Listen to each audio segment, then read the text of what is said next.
رومی عالم اسلام کے ایک بہت ہی معروف صوفی بزرگ اور شاعر گزرے ہیں جو آج بھی اپنے اشعار اور اقوال کی بدولت تمام دنیا میں پہچانے جاتے ہیں۔ نہ صرف ترکی و ایران بلکہ مغربی ممالک سمیت سارا زمانہ ان کے صوفیانہ کلام کا معترف ہے۔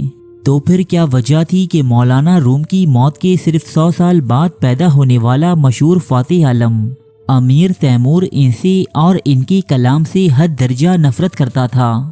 امیر تیمور چاہتا تھا کہ مولانا جلال الدین رومی کی قبر مبارک کو اکھاڑ کر اسے بے نام و نشان کر دی اور ان کی ہڈیوں کو جلا کر خاک کر دے تاکہ پھر کوئی مولانا رومی کا نام لیوا باقی نہ رہے۔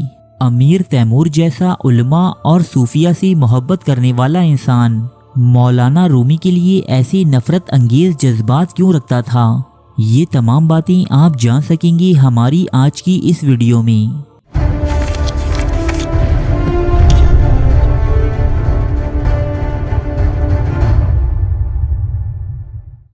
دوستو، ممکن ہے کہ اس ویڈیو کو دیکھنے والے بہت سے لوگ مولانا جلال الدین رومی کے نام تک سے واقف نہ ہوں، کیونکہ مولانا رومی عالمی اسلام میں اس قدر مقبول نہیں کہ جتنی مقبولیت انہیں یورپ و امریکہ میں حاصل ہے۔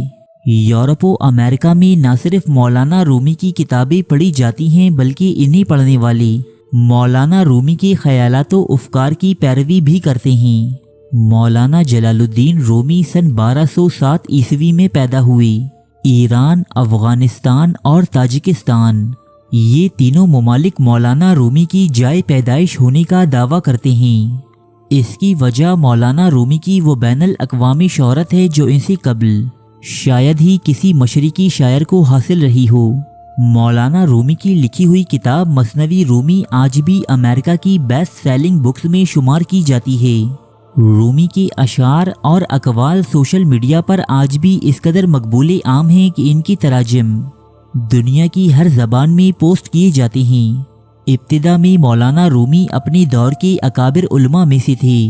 آپ فقہ اور مذاہب کے بہت بڑے عالم تھے اور آپ کو دینی علوم کے ساتھ ساتھ دنیاوی علوم میں بھی پوری دسترس حاصل تھی۔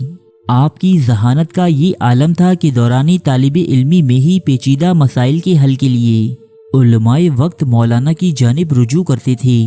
تاہم اپنے دور کے ایک معروف صوفی بزرگ شمس تبریز سے ملاقات کے بعد مولانا جلال الدین رومی کی دنیا ہی بدل گئی۔ شمس تبریز نے مولانا جلال الدین رومی کو صرف 40 دن خلوت میں تعلیم دی اور آپ کا رجحان ظاہری علوم سے ہٹ کر باطنی علوم یعنی تصوف کی جانب مائل ہو گیا۔ اب مولانا رومی عالمی اسلام میں ایک صوفی شاعر کی نسبت سے پہچانے جانے لگی۔ مولانا کی شہرت سن کر اس وقت کے سلجوقی سلطان نے انہیں اپنی پایہ تخت کونیا بلوا لیا۔ مولانا جلال الدین رومی اگلے 30 سال تک اسی شہر میں قیام پذیر رہے۔ اس دوران آپ نے نہ صرف تعلیم و تربیت کا سلسلہ جاری رکھا بلکہ آپ نے تقریباً 3500 غزلیں، 2000 رباعیات اور رزمیہ نظمیں بھی تحریر کیں۔ سن 1273 عیسوی کے دوران مولانا رومی نے 66 سال کی عمر میں اسی شہر یعنی کونیا میں وفات پائی۔ دور حاضر میں آپ کا مزار کونیا شہر کی پہچان تسلیم کیا جاتا ہے۔ مولانا رومی سے منسوب صوفی سلسلہ آج بھی قائم ہے اور اس سے جڑے لوگ جلالیہ کہلاتے ہیں۔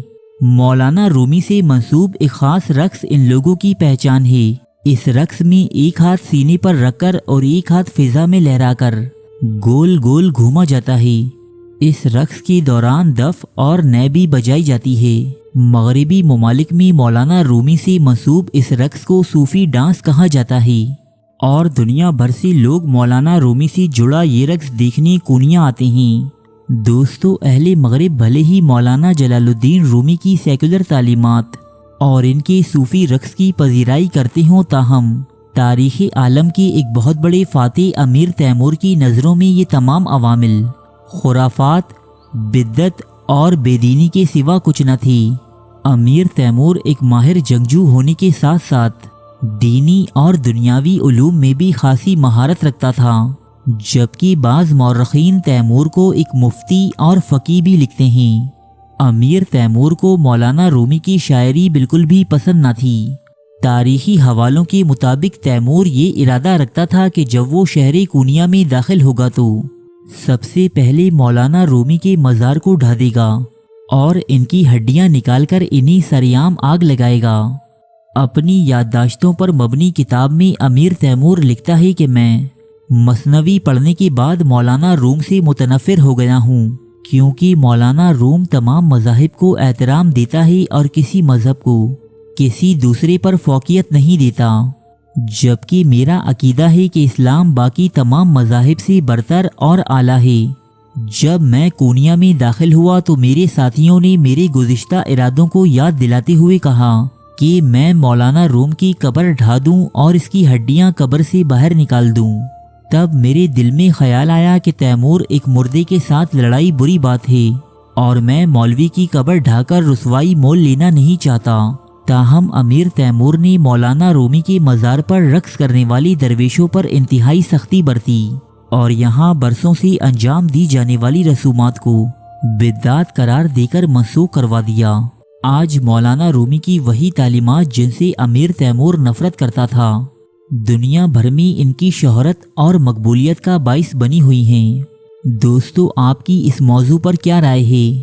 کیا واقعی امیر تیمور کی مولانا رومی سے نفرت جائز تھی یا نہیں؟